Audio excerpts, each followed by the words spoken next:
నువ్వు యజ్ఞాయ మానకమో యజ్ఞద్రోయ మానకమా జనని మాయన్న రామచంద్రమూర్తి దశావతారుడు శ్రీ పూర్వనందనుడు 11 అవతారులు దాల్చినటువంటి శ్రీ మహావిష్ణువు తల్లి అటువంటి రామచంద్రమూర్తికి ఆపద జరగడం ఏమిటి? లోకమాత అయినను ఒకవేళ అనుకూల సందర్భమునప్పుడు ఆపద జరిగినట్లయితే లోకమాత అమ్మ ఉంటున్నా కలియుగమో యుగమండే పోవు నాయుండునా కలియుగమో యుగమండే పోవు నా ఉండునా నమ్ము మా మాతల్లో నా మాట నమ్ము మా నమ్ము లోకపాహుని అగ్ని వంటిన వాడు అన్న రామచంద్రమూర్తి. అలాంటిది అగ్నికి ఎన్నడైనా ఈగలు ముగుతున్నాయా తల్లి? నీటి కన్నడైనా శతముక్తుందా తల్లి? రామచంద్రమూర్తికి వచ్చినటువంటి భయము లేదు. నా మాట విను తల్లి అన్నాడు లక్ష్మణుడు. అయినను మహాతల్లి వేదవతి లోకపావని తన మాట నమ్మజాలగా నిష్ఠూరములాడుతుందట. లక్ష్మణ నీలవరణ నమ్మనయ్య లక్ష్మణ 4 వేదములకైనా నీ మాట నమ్మనురా రాఘవుల తమ్ముడు నీ మాట ఎన్నాళ్ళు చెల్లిన తమ్ములై ఉన్నారు ఎన్నాళ్ళు చెల్లి ఎన్న భాషను మీరు యాశించి ఉన్నారు ఎన్న భాష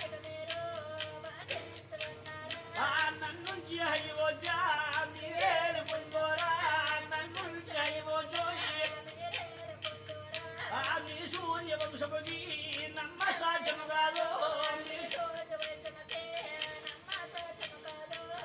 నమ్ము సాధ్యము కాదు నమ్ము తరము కాదా నమ్ము సాధ్యము నమ్మని నామరది 4 వేదములకైనా నమ్మని నామరదు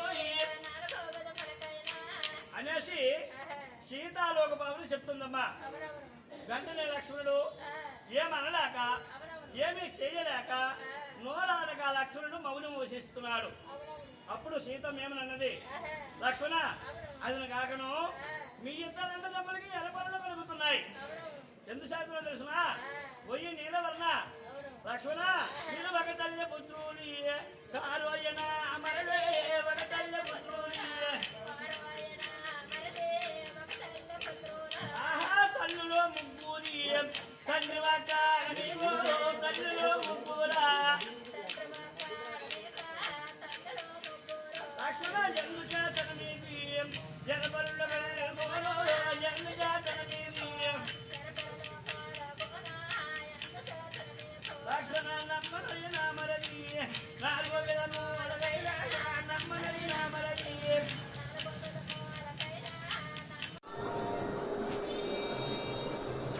పొట్ట కాలక్షేపం చేసుకుంటాము. అది ఇంకేం చేస్తారు? మీ ఊరు పేర్లని చెప్పండి. అలాగా తల్లి. మాది ఉప్పిన వలస దగ్గర వనమయ్యపేట గ్రామం అమ్మ. కాలపర్తి పంచాయతీ బూర్జ మండలము. మేము ఎరుకుల వాళ్ళము. ఇలాగ హరినామనామస్మరణ చేసుకొని ఉదయం నుండి సాయంత్రం వరకు పొట్ట కాలక్షేపం చేయడమే మా యొక్క వృత్తి ధర్మం. ఇది పూర్వకాలం నుండి ద్రోణాచార్యులు అర్జునుడికి విద్య నేర్పిన కాలం నుండి ఏకలవ్యుడు అనేవాడు ఒకడు ఉండేవాడు. ఆ ఏకలవ్యుడు అనేవాడు సింహాద్రి అప్పన్నకి ఆ బాణంతో బాణంతో చిరుపక్కన కొట్టాడు. ఆ దెబ్బకి ఓర్చుకోలేక ఆ యొక్క విష్ణుమూర్తి సత్యానర ఎరుకులే అన్నాడు. ఆ వరమే ఈ వరం మాకు అప్పటి నుండి ఆనాటి నుండి ఈనాటి వరకు ఆ కాలక్షేపం అలా వెళ్ళిపోతుంది. అది అయితే ఇప్పుడు ప్రభుత్వాలు మారాయి, కొంతమంది ప్రయోజకులు అయ్యారు, మా లాంటి వాళ్ళు ఇలాగే ఉండిపోయాము. అది అంతే తల్లి. మీ పిల్లలు వాళ్ళు ఏం చేస్తున్నారు? చదువుకుంటున్నారు? పిల్లలు చదువుతున్నారు. మరి మాలాగా వాళ్ళు తెలియలేరు కదా, వాళ్ళు చదివిస్తున్నాం, మరి ప్రయోజకులు అయితే అవుతారు, లేకపోతే లేదు. అది భగవంతుడి అయ్యా. రోజు అన్ని చోట్లకి వెళ్తూ ఉంటారా? రోజుకొక ప్రాంతం తిరుగుతూ ఉంటాం. ఎవరైనా అన్ని ఇస్తూ ఉంటారా? ఇస్తుంటారు. ఏమైనా ప్రభుత్వం నుంచి ఏమైనా సహాయం వస్తుందా? ఏమి లేదు ఇంతవరకు. మీరు ఒక గృహం అంటే గృహం ఇచ్చారు, రేషన్ ఇస్తారు.